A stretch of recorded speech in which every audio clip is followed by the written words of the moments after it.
Welcome to Imagineering Education's 10-Minute Mindshift, the podcast that challenges the way you think and inspires new perspectives, all in just 10 minutes or less. I'm Thomas Riddle, and I'm here to guide you through quick, thought-provoking ideas designed to spark creativity, unlock potential, and help you see the world in a whole new way. Each episode's a mini journey. It's a chance to pause, reflect, and shift your mindset toward growth, possibility, and purpose. Whether you're commuting, taking a coffee break, or just need a dose of inspiration, these short episodes will empower you to embrace change, think differently, and take action. So are you ready to break free from the ordinary and step into new ways of thinking? Well, let's make it happen. This is 10-Minute Mindshift.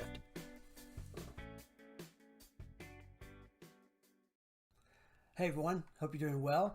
Happy summer. We're in almost the middle of July, and as a runner, it's time for me to start making decisions on whether I'm going to go after a marathon or a half marathon this fall, and if so, I need to start banking those miles. And yeah, I just need to get that routine going if I'm going to make that decision. And I love running distance, but the older I've gotten, sometimes my knees have disagreed with me on it, more so than when I was a younger man. But all that said, running has been a great sport for me, and it's something that's taught me a lot of life lessons through the process of running races. And I want to share some thoughts with you that came to my mind recently when I was running. Some things I recalled when I was running the Nashville Marathon. Now, see, as a distance runner, I've experienced times in long races, especially marathons, when I begin to settle into a pace and I turn off my brain and simply kind of go with the flow with all the runners that are around me. Sometimes I've even found myself running in lockstep, stride for stride, with a runner who's immediately to my left or right. Now, once during the race, as I was part of a pack that had kind of gotten separated from the rest of the pack late in the race, this was in Nashville. We were running through a section of town that was really poorly marked. The streets weren't well marked. I didn't feel like, and nor did my colleagues running with me. We didn't think there were enough signs that showed us where to go. And so since there wasn't a big pack to kind of run with, and we were a smaller pack, we began to make our way through these city streets, assuming that the other runners knew where they were going. And it was one of those times, it was groupthink took over. So we soon realized as a group that we'd made a wrong turn, and we were running down a street that was off the course. So we began to, we backtracked back to the proper route, and we were sharing some kind of not too pleasant words about the race organizers and how poorly the course was marked that we assumed, we thought. However, while we were quick to complain, we overlooked the simple fact that each of us were so zoned out and silently marking time with each other that we failed to see the signs along the way that, despite what we thought, really were there. It wasn't really their fault, it was ours. We had turned our brains off and we're kind of just going with the flow and going with the pack that was around us. We weren't paying attention, and it almost got us lost. It's easy to do so in this race we call life as well.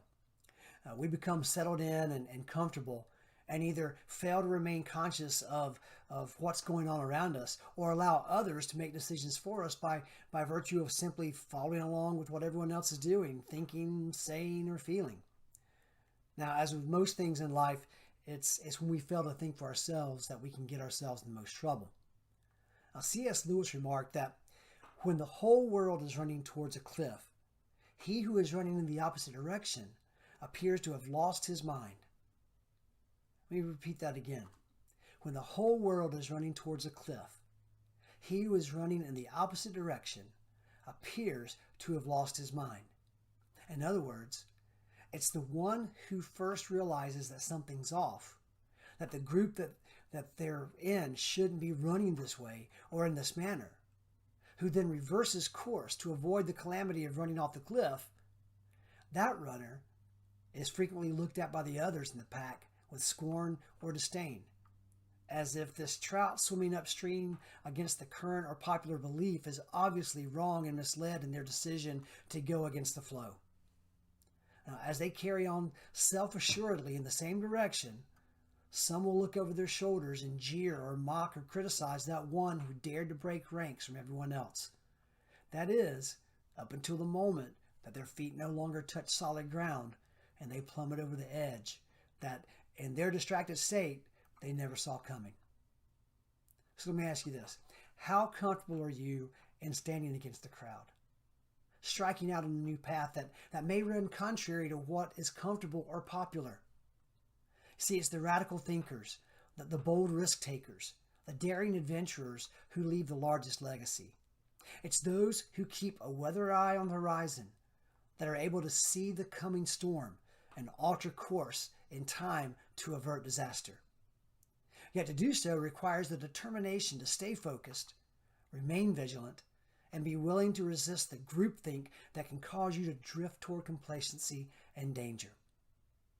Now, every day we run a race, surrounded by others doing the same, on a course that will almost certainly take us across unfamiliar terrain.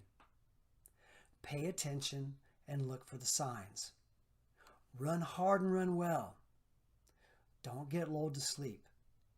And if along the way you see that misfortune lies ahead, correct your course, run against the crowd if needed, and keep moving on. I hope this thoughts blessed you in some way. I'd love to hear your thoughts in the comments section below. And if you like this content, I hope that you will like, share, and follow. And until next time, be blessed, and we'll chat again soon.